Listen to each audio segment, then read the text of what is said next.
খুরশিদ আলমের একমাত্র চুল মানে ছোট্ট ছেলেটি সুমন আমাকে ধমক দিয়েছে, বেশি বাড়াবাড়ি করলে সে আমাকে পাঙ্গুপাই করে দেবে। পাঙ্গুপাই মানে পুলিশে ধরিয়ে দেবে। ও পুলিশে ধরিয়ে দেবে না? পুলিশের হাত থেকে তোমাকে ছাড়িয়ে আনতে কি লাগবে জানো? লাগবে তদবির, আর সব ধরনের অপকর্ম মিলে চালু করে দাও যাতে মিল বন্ধ হয়ে যায়, মিল নিলামে উঠুক। ওই মিলের মালিক আমি হতে চাই, এটা ছিল আমার 20 বছর আগের পরিকল্পনা। যাও প্রিন্স, যাও, শ্রমিকদের মাঝে বিক্ষোভের আগুন জ্বালিয়ে দাও। বুঝলাম, কিন্তু ওই জঙ্গল ঘরে রুনাকে যদি পাঙ্গুপাই করে দেয়? সেটা আমি দেখব। রুনাকে উদ্ধার করার জন্য আমি নিজেই জঙ্গল ঘরে যাব। কি হলো মেম সাহেব? খেয়ে নিন, খেয়ে নিন। গরিবের খাবার তো আবার আপনার পেটে হজম হবে না।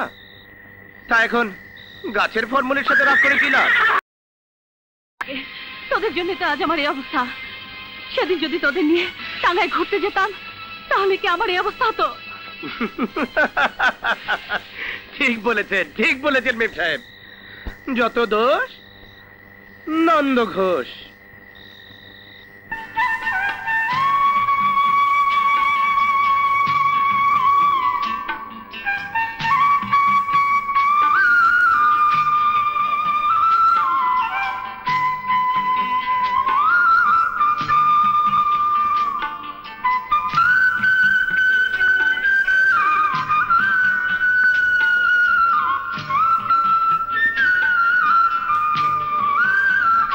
শুনছো? এই কি মেম সাহেব, নবাব বলে ডাকুন। বলেছি তো তোমার মতো ছোট লোককে নবাব বলে ডাকতে পারবো না। এই আমার না চাপ ধরেছে। কি ধরেছে মেম সাহেব?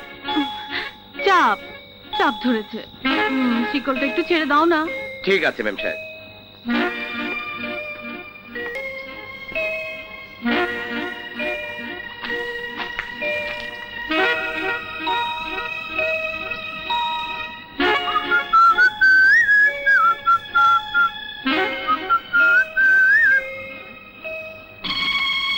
আরে মেম সাহেব এখন আসছে না কেন?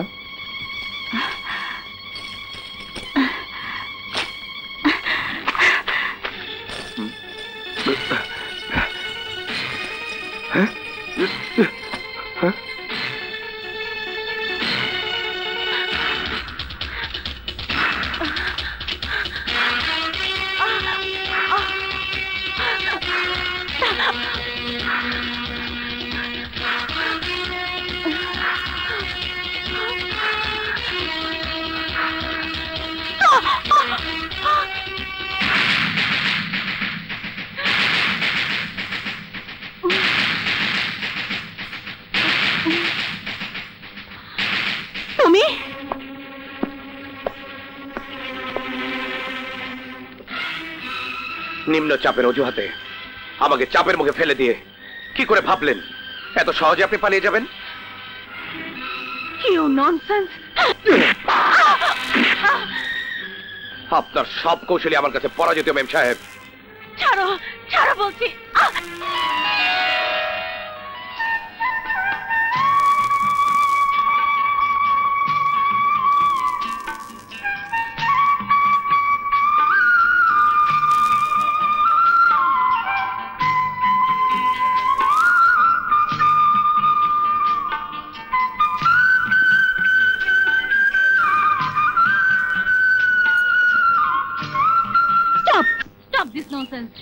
আমি তোমাকে খুন করব। I will kill you.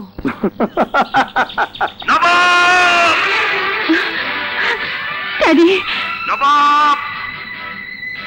আমার রুনাকে তুই যেখানে আটকে রাখিস না কেন, এখনো সময় আছে, ওকে ছেড়ে দে, নয়তো তোর পরিণাম ভালো হবে না।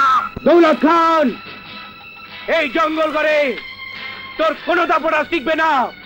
আমার বাবাকে শাসন মানে ছেড়ে দে, আর তার উপর যত নির্মম অত্যাচার তুই করেছিস তার প্রতিশোধ নিয়ে তারপর তোর মেয়েকে আমি মুক্তি দেব। আমার মেয়েকে তুই আটকে রাখতে পারবি না নবাব, পুলিশ চতুর্দিক থেকে তোকে ঘিরে ফেলেছে। ছল চাতুরি করে আমার বিরুদ্ধে পুলিশ চালিয়ে দিলে তোর মেয়ে লাশ নিয়ে ফিরতে হবে Daulat Khan. Daddy, daddy help me, help! এই ওই শুয়োরের বাচ্চাকে ধরে নিয়ে আয়।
মা, দৌলত খান, তোর মেয়ের চোখের সামনে আজ তোর চোখ আমি উপড়ে ফেলবো।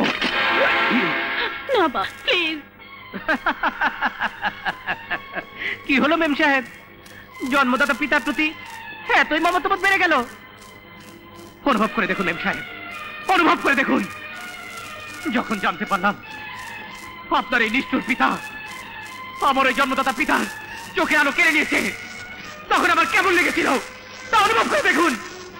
জানি ওই চোখ দিয়ে আপনার পিতার বিরুদ্ধে আমার প্রতিশোধ আপনি সহ্য করতে পারবেন না।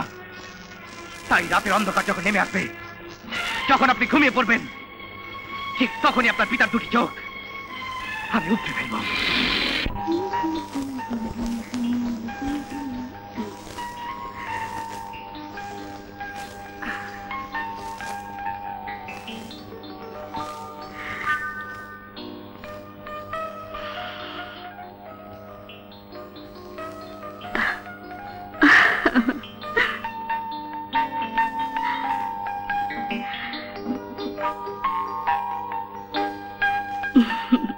ছোট সাহেব, রাত দিন আপনি শুধু ব্যস্ত থাকেন, তাই মন খুলে আপনার সাথে দুটো কথাও বলতে পারি না। ফুল আপনার খুব প্রিয়, তাই না ছোট সাহেব? এই জন্যই তো রাতে এসে আপনার ঘরে ফুল দিয়ে গেলাম। আচ্ছা ছোট সাহেব, বলুন তো আমাকে আপনার ভালো লাগে কিনা? মোটেও না। আরে আরে,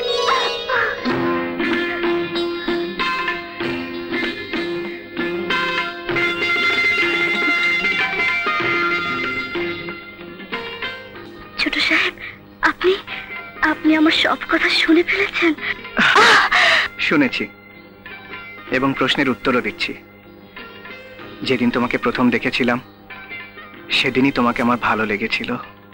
ছাড়ুন ছাড়ুন ছোট সাহেব, কেউ কেউ দেখে ফেলবে তো। ভালোবাসতেই যদি পারলে তাহলে লোকজনের ভয় কিসের? কারণ আপনি বড়লোকের ছেলে আর আমি আপনার বাড়ির সামান্য এক বাদী। চুপ করো খুশি, চুপ করো। মানুষ তো একই স্রষ্টার সৃষ্টি। আমার কাছে ধনী গরিবের কোনো পার্থক্য নেই। ছোট সাহেব, হ্যাঁ, তুমি আমার ভালোবাসা। তোমাকে ছাড়া আমি কিচ্ছু বুঝি না খুশি, কিচ্ছু বুঝি না। সুমন, এসব আমি কি দেখলাম সুমন? ড্যাড, মানে হাউ ডেয়ার ইউ টাচ হার! আমি ভাবতেও পারিনি বাড়ির সামান্য একটা বাঁদিকে তুমি এভাবে বুকে টেনে নেবে। খুশিকে আমি ভালোবাসি ড্যাড। চাপ! এ কথা ঘুণাক্ষরে মুখে আনবে না, কখনো না। ফাতেমা, ফাতেমা, ফাতেমা, ফাতেমা, ফাতেমা! কি হয়েছে ভাইজান? নিজের পায়ে আমি নিজেই কুড়াল মেরেছি ফাতেমা। আমি তো কিছুই বুঝতে পারছি না ভাইজান। ভাত খাবারে খুশিকে বাড়িতে আশ্রয় দিয়েছিলাম ঠিকই, কিন্তু তুমি যে মায়ের অধিকার দিয়ে ওকে মাথায় তুলে ফেলবে এ আমার জানা ছিল না। এইসব আপনি কি বলছেন ভাইজান? সামান্য একজন বাদী হয়ে আমার পুত্রবধূ হওয়ার স্বপ্ন ওর কোনোদিন পূরণ হবে না। বাদীর স্বপ্ন পূরণ না হলেও তোমার সন্তানের স্বপ্ন পূরণ হবেই ড্যাড। কি বলতে চাও তুমি? খুশিকে স্ত্রীর মর্যাদায় এ বাড়িতে অধিকার দিতে চাই। Oh, you mad! সত্যি তুমি পাগল হয়ে গেছো। জানি ভালোবাসা মানুষকে পাগল করে ড্যাড, কিন্তু তুমি হয়তো জানো না ওই ভালোবাসাই মানুষের জীবনকে চিনতে শেখায়। তাহলে তুমিও জেনে রাখো, মিল শ্রমিকের দাবি দেওয়া সহজে মেনে নিলেও তোমার ওই বাঁদির ভালোবাসার দাবি আমি কোনোদিনই মেনে নিতে পারবো না।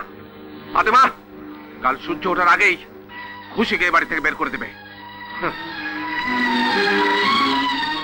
এখন আমি কি করব সুমন? এখন আমি কি করব?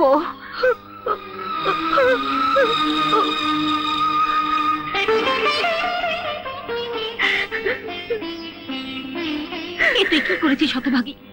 কেন বামুন হয়ে চাঁদে হাত দিতে গিয়েছিস? আমি তো তোমাদের ধন দৌলত চুরি করিনি মা। খবরদার, তুই আমাকে মা বলে ডাকবি না। বড় লোকদের মন চুরি করে তুই পাপ করেছিস। আজ যদি আমার রক্তের পরিচয় পেতাম তাহলে বোধহয় তোমরা আমার ভালোবাসাকে পাপ বলতে পারতে না। কিছুতেই না, কিছুতেই না।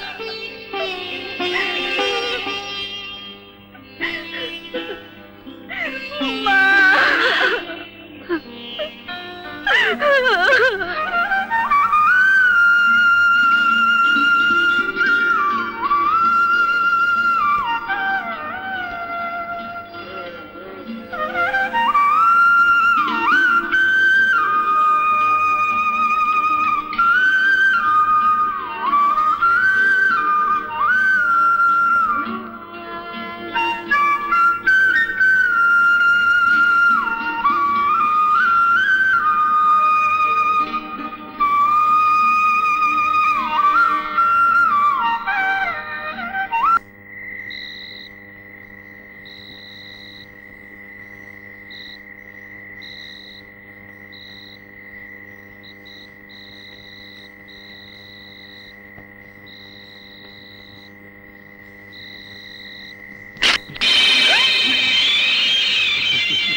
রুনা, এই রুনা, ড্যাডি, আমার বাঁধন খুলে দে।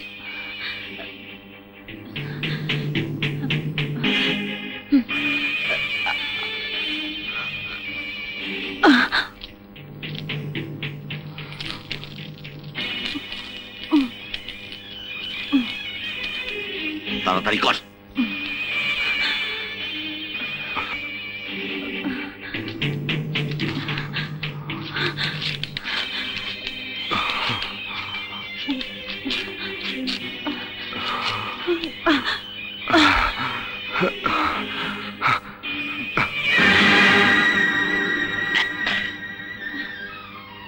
ড্যাডি, আমাকে মুক্ত করে নিয়ে যাও। আরে যা যা, নিজে বাঁচলে বাপের নাম, আমাকে যেতে দে, তুই থাক। Daddy, daddy. বাহ মেম সাহেব, বাহ।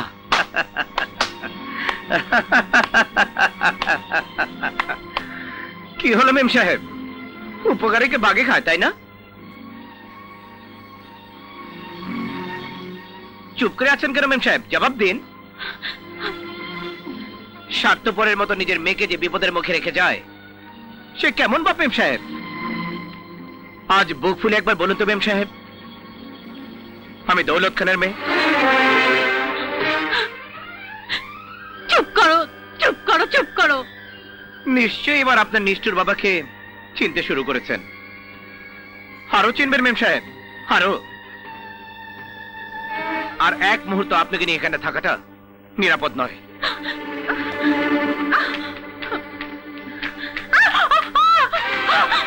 যান, সাবান দিয়ে গোসল করে পরিষ্কার পরিচ্ছন্ন হয়ে আপনার এই নোংরা বাবাকে চেনার চেষ্টা করুন। আমি কি তোমার সামনে গোসল করবো? ঠিক আছে, আমি সরে যাচ্ছি। হুম।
আগে বলবেন তো মেম সাহেব, আপনি সাঁতার জানেন না?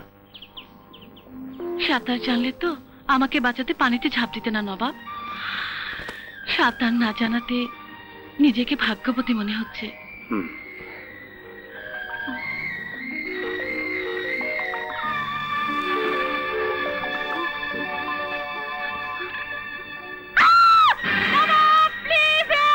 নবাব বাঁচাও, Nawab, help me Nawab, Nawab please, এই যুবক, Nawab, Nawab please help, help Nawab.